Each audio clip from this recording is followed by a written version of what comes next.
The year is 1982. The video game Pitfall was released for the Atari 2600. The 3D pyramid game Cubert debuted at the arcades. And we got to see E.T. in the theaters, and we were also able to take it home and play it on our Atari 2600 at Christmas. But wait, let's not forget another form of entertainment we had, which did not require batteries. You did not need an electrical outlet, and you did not even need to leave the comfort of your bed. Vintage gaming memories.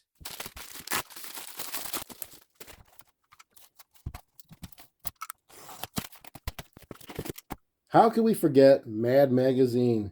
Now, I didn't collect these as a kid, but I did have about 20 miscellaneous ones that I bought here and there. Now, I have two that go hand in hand with my vintage gaming collection. This one here is the April 1982 Mad Magazine. This is number 230, and this one features Space Invader. Well, wait, make that Mad Invaders. And this one is from the 1982 September edition, number 233. And this one features the Man of the Year, Irving Pac-Man. I don't know about you, but I just love Mad Magazine's sense of humor. They would always spoof whatever was dominating pop culture, and they made us readers laugh and want more. All right, let's go ahead and check out this one first. This is the April edition, and let me get it out of protective covering. This came from two sellers, both of these, and the condition was noted as being very good for both of them, so I shouldn't see any tears, missing or damaged pages, writing or markings anywhere. Basically very minimal wear, and there's no mailing label either. And in case you're wondering, I only paid $8 for this one. Now, if you're familiar with Mad Magazine, you know that what's on the cover isn't going to be focused for the entire magazine. The cover is just the biggest parody that they're going to highlight inside, and then there'll be other content within. There'll be a mixture of unrelated topics. I'll just thumb through it until I get to this Mad Invaders theme section, and then we'll see what else we want to explore. So you can see there's a little bit of a rip there. I'm not happy with that. It's off the staple. I might have to get a better version of this, and if I do, I'll give this to one of you guys if you're interested, but I gotta find a better version. I mean, $8, not much invested in this anyways. All right, let's go through this and find where I can get more details of the cover page theme. And wow, hit it pretty quick.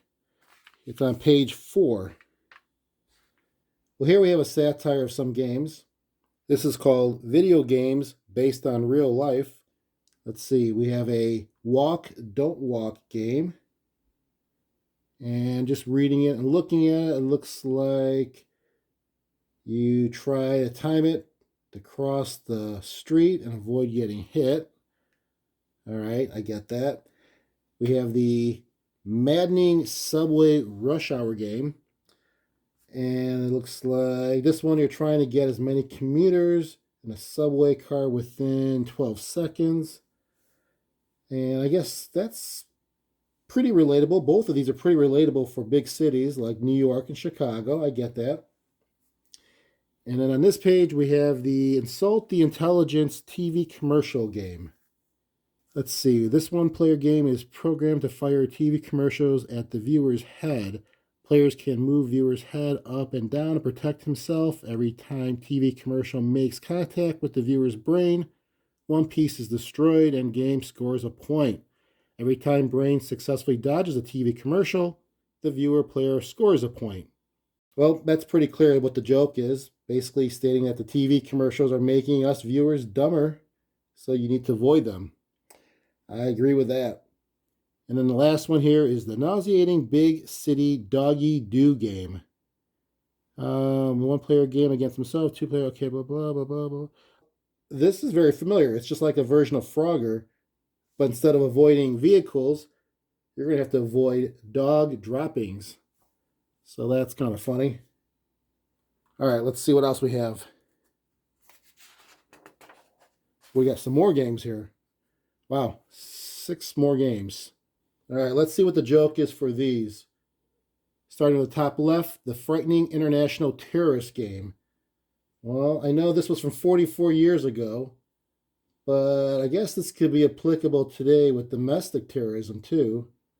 Looks like they're making it known about how frequent this might have been back in the 70s and 80s. All right, let's go to the next one here. The rich and famous crook legal maneuver game. All right, let me read this one quickly. Prosecutor on left has 12 charges to make against wealthy and famous crook in center. As each charge comes up, the wealthy and famous crook's defense counsel tries to shoot it down with his arsenal of legal ploys. If the charge manages to escape ploy, points are scored by prosecutor player. If charge is shot down, then defense counsel player scores. All right, so I guess it's pretty much making a point about how it's justice for the rich. Yeah. All right, let's go down to the next one. The last one on this page is the bloody professional hockey fight game. This is pretty obvious. Looks like they're making fun of hockey's reputation with having fights. But then again, who doesn't love fights? All right, that's pretty simple. Okay, let's go to the other page here, starting with the top one.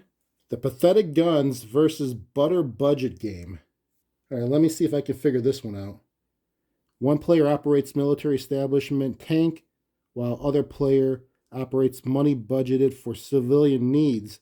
Object of the game is for tank to try to gobble up as much civilian money as possible, while civilian money tries to dodge tank.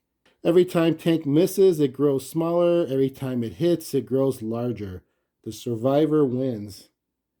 Well, I think that's pretty clear what it's trying to make fun of. It's about how government spends money more on the military versus domestic needs. I guess, well, I'm not going to get into politics here, so we're going to leave that as is. So much for that. Look at the next game, the Dangerous Political Asylum game. Okay, player on the left tries to send refugees to country on right, but mixed in with the desirable refugees, which are in the white hats, are many undesirable ones with the black hats. The player on the left scores every time he sneaks crook, oh gosh, or mental patient or saboteur or leper cross border. Okay.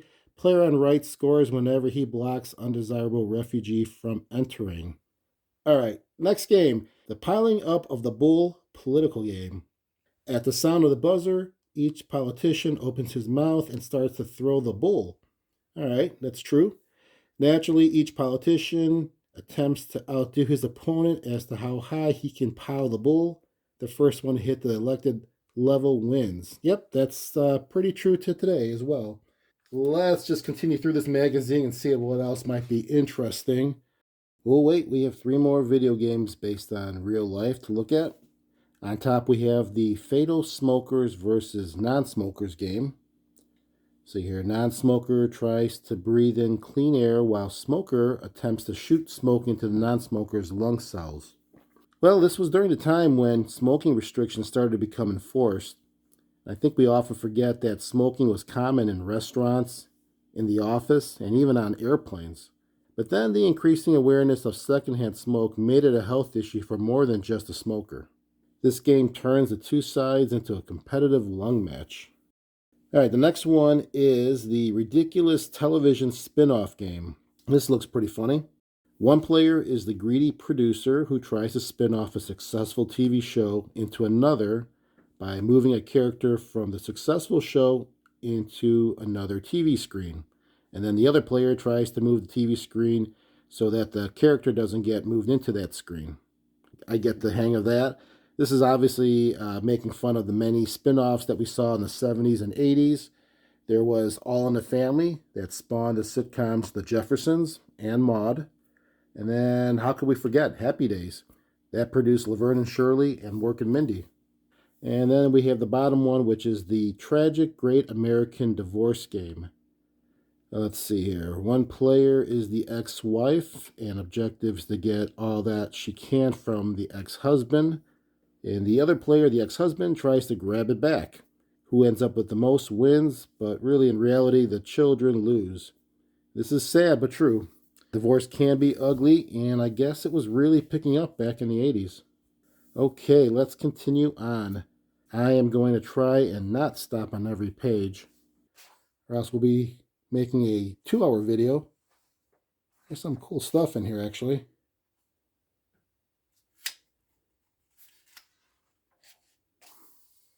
Oh, okay, this is good. I always like looking at the things I acquire from the past and then see how much it would actually cost in today's dollar when you factor in inflation. So these 2 pages, the MAD cost of living index, looks pretty interesting. Let's look at this one here. $37. This is what it'll cost you to have a TV repairman step through your door to tell you that your set can't be fixed. Well, now Gen Alpha and Gen Z would not get this, and probably even some of the younger millennials. Because nowadays, when a TV doesn't work, our biggest dilemma is how to properly dispose of it, not to repair it. So that's pretty funny. And let's see, on here we have, well, here, this one looks pretty cool. $2,345.98 is what it'll cost you if you give in to your kids' demands on every toy advertised on TV on a typical Saturday morning. That's pretty funny. And I totally remember those great commercials on Saturday mornings. I think I used to make a list of things I wanted and hope one day I'd get them for my birthday or Christmas. All right, let's keep going. Condition-wise, so far so good. No other rips or markings I can see here. I forgot it was all in black and white as far as the inside of the magazine. Only a true rock fan would. Okay.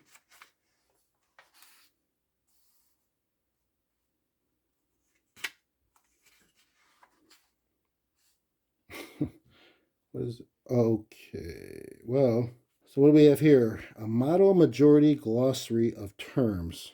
Wow, okay, I'm not going to read this because I'm sure I'll probably offend people, but feel free to pause this video and read them yourself.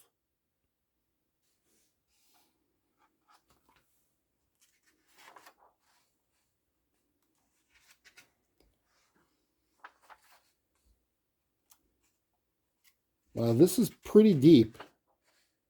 A lot of stuff. Well, here are some interesting faces from the past. Some are still alive and some no longer. King Charles, McEnroe, John Ritter, Sammy Davis Jr., Mel Brooks, and, well, okay, we'll keep going. Gene Simmons. All right. And Spy versus Spy, Star Wars. Wow, this is how many pages we're looking at so far? 38.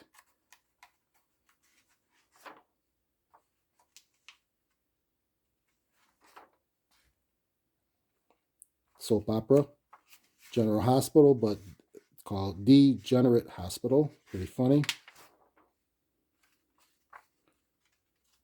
And we are at the end. 48 pages. All right, let's pause here for a second. On the last page of the magazine, you'll find this fold-in feature that they put in almost every issue. It starts off with a picture that has a statement or question on the top, and then when you fold in the A and B markers on the picture, it'll create another picture that will give a funny punchline to the original statement or question. So for this issue, we have the photo of a man and woman drinking some wine at the bar. The question on top asks, why is a taxpayer like a bottle of wine? And here's what the picture transforms into when I fold it in. You now see a corkscrew, and the caption at the bottom states, both get screwed in the end. That's pretty funny. Not bad. Condition-wise, like I said, just a little bit here and a tear, not really a tear, but just kind of off the staple. So that is the April 1982 edition of Mad Magazine, titled Mad Invaders. Not too bad. Now let's take a look at my other Mad magazine with some vintage gaming theme. And again, this one here is Man of the Year, Irving Pac-Man. And this is September of 1982. Let's get this out of its protective sleeve. All right, well, first maybe I should carefully check the condition of this cover because we saw what happened with the other one. And this one looks to be intact. I don't see the cover coming off the staples, so that's good. Now, I mentioned what I paid for the other one, which was $8. This one I paid only $7, so both of them were not big investments, obviously. As we dive into this issue, I would expect some Pac-Man or gaming-related content inside. So first, let's go ahead and check out the contents page, or as Mad Magazine likes to call it, the departments list. And looking at it, it's interesting because it's labeled as departments. It's all alphabetical order, unlike a table of contents, which would be in order of the pages. Now, as far as anything that I see regarding gaming or Pac-Man, I do see one, which is Heir Apparent department. What's wrong with this picture of a video game center? We'll take a look at that. And, well, I do see that. They have the Pac-Man image right here, eating up the D, and which Pac-Man itself looks like the D. So that's a pretty creative way of illustrating that. All right, let's go through this and see what we find.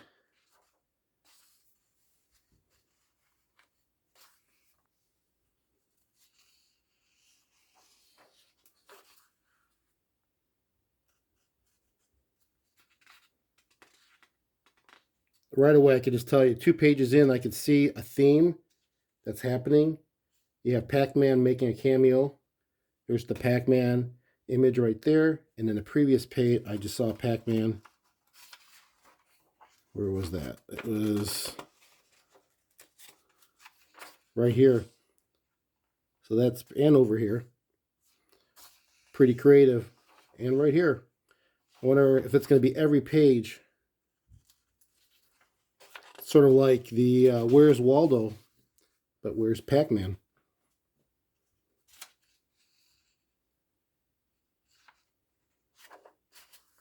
There's Pac-Man again.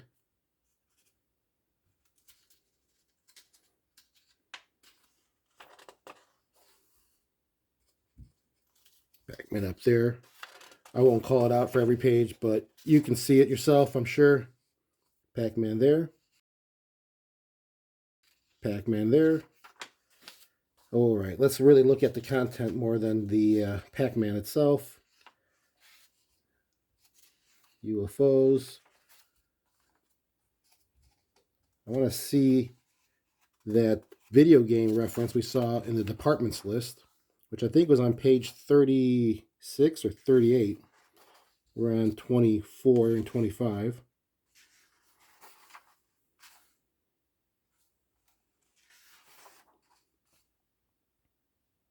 Pac-Man's still eating everything.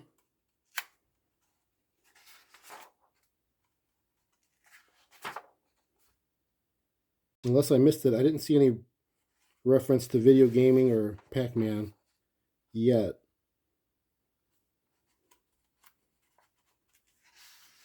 Except for the cameo that we always see on every page.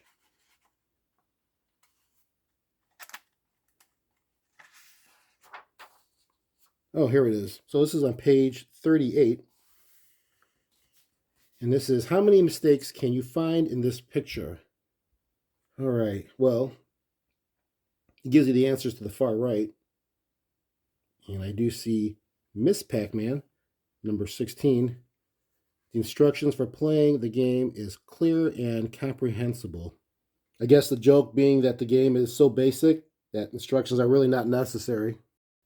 There's a lot of stuff here. There's the Atari reference, which is nice. What else can we see that's funny in this? Number 7, this guy here. It's the guy who ran out of money, is not bumming from his friends. Number 3, where's that? Out of order. It says there's an out of order sign on a game that's out of order. So the humor, I guess, is stating the obvious. Number 12 is the player had a good time playing Pong, even though he lost. I get that one. Who would ever have a good time playing Pong, let alone losing at it? And that was kind of funny. Number 4, the owner of the video game center is reporting all of his cash income. And you get to see Darth Vader there. All right, well, that's the only reference I saw in this issue that was specifically around gaming. I mean, maybe there's more. There's a few more pages left.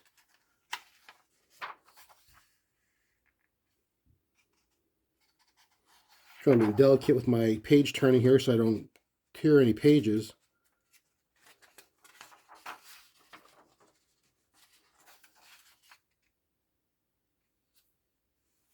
The bird on a wire. You got Pac-Man there eating it.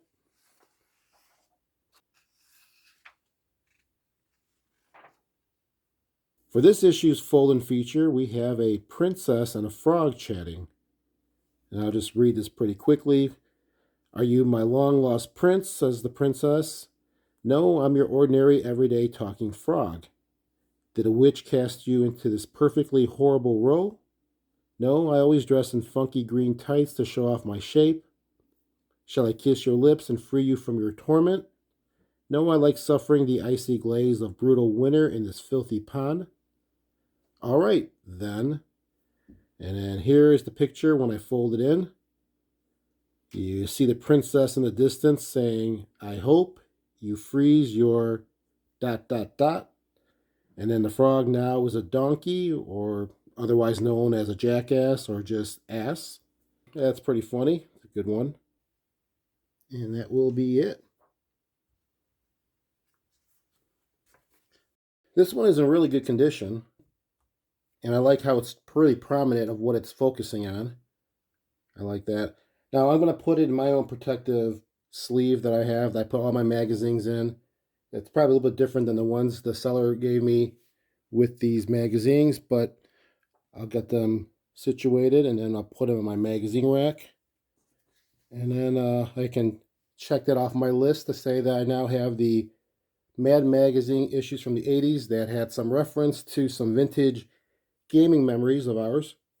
Comment down below. Let me know what you guys think of these 2 issues.